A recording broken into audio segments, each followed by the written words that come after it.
Bismillahirrahmanirrahim. Yaxşılık olsun, yaxşılık. Buyurun. Elimizde dur.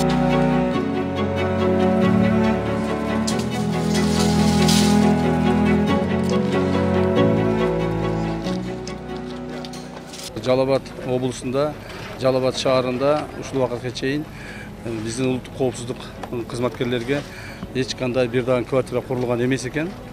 Ушунча убакыттан бери. Ошондуктан ушул жумушту биз бүгүн баштап атабыз. Буюрса, Жалал-Абад шаарында 205 квартиралуу чоң үй салып атабыз. 7 блоктон турган. Эмдиги жылы ушул үй салынып бүтүп, ошол кызматкерлерибизге толук бөлүнүп берет. Бул жерде негизинен биздин кызматкерлер алат. Андан кийин биздин чек-арачыларыбызга беребиз.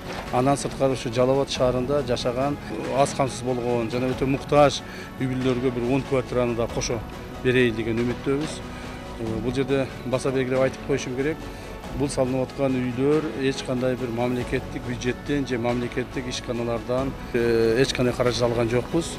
Бул биздин ошол өзүбүздүн шериктерибиз менен жүргүзгөн чоң саясаттын негизинде ошолордун бизге кылган жардамы негизинде салынат.